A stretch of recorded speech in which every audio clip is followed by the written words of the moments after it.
Okay, good morning. This morning is about getting rid of stuckness in the body. And one of the best ways of getting rid of stuckness is by shaking. Stuckness is when our body feels stiff, it doesn't like moving physically. But more importantly, particularly at this time with lockdown, when we have our, in inverted commas, freedoms restricted, shaking helps get rid of that mental stagnation, that mental stuckness. And there is an art to shaking. Over the years I've practiced Qigong, I've come across many different types of formal, informal shaking. Shaking which is more like gentle agitation, and shaking that is really quite dramatic, more like jarring the body. And depending on our constitution and the situation we're in, all of them have their place. But this morning we're just going to play around, and I use the word intentionally, playful shaking, with learning to just let the body shake a little bit. So, usually when you're shaking, and first thing is a good way, you wake up in the morning, there's a bit of dither energy, you're not quite sure where you're going, just shaking your ankles. A little bit of imagery. Qigong always works with a bit of imagery. So you've just got out of the shower, you don't want to soak the bath mat, so you're just shaking your feet gently. Not so much that the ankle hurts or feels vulnerable. If you've got any old injuries in your ankle, my right ankle has been badly sprained many times in my life, and it's happy to be shaken, but left one really likes vigorous shaking.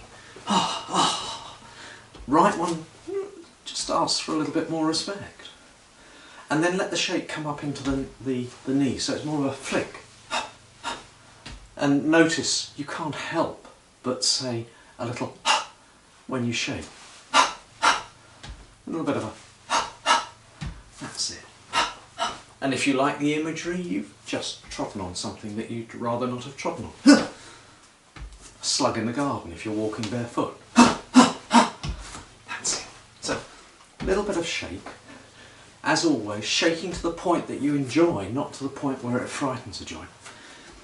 Hips like a little bit more structure to their shake, and depending on how much you're into martial arts, this can be a really big, vigorous shake, but let's start gently. A lot of my clients, friends, have dodgy hips. Most people who've been physically active have a bit of rust arthritis in their hip joint, so you want to do it with respect. So, rubbish in the hip, leg like a tube, and just imagine that you're kicking out, down through that tube of the leg. All the rubbish in the hip is being dislodged and coming out through the heels, so the movement is like this. And again, it'll sound like a cat coughing up a fur ball. And the more flexible you are, the martial artists will do really high side kicks. But actually the downward kick creates a lovely judder up the spine.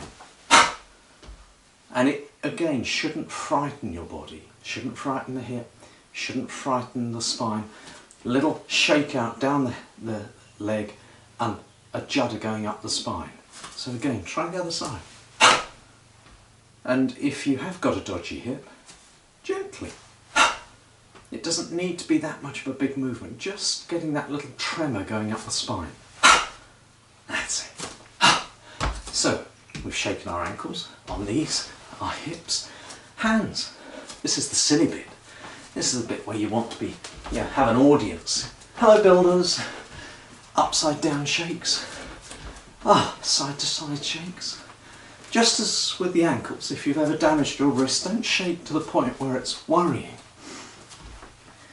And in your mind, shaking out things you're gripping onto. Pens, paintbrushes, bag carrying, mouse clicking, or just the general psychological gripping onto a white knuckle ride. Oh, shake comes up through the elbows, across the shoulders, wet dog shake down the back. So you're really wiggling the shoulders, let the head hang, and if your neck feels, say, a little wiggle of the neck so you get the loosening of the jowls. And again, depending on the household you're in, don't hold back with the noise. And when you've done that, you'll be buzzing. It's quite aerobic. It's good for waking up. But make time just to stand still. Bring your feet back under your shoulders. Without looking at your feet, adopt that lovely Qigong parallel foot stance. Knees soft-sided locked. Arms just hanging. All that shaking is a bit like having a cold shower. Really invigorating. Quite exciting. But it brings the energy up to a higher centre of gravity. My chest is doing all the breathing at the moment. My heart is beating quite firm, strongly. That's fine. Allow it. But after shaking, after stirring up your energy, it's like getting a stick and, loosening all the sediment and the bits in the eddies in a stream. You need to calm your body down, take the energy down again.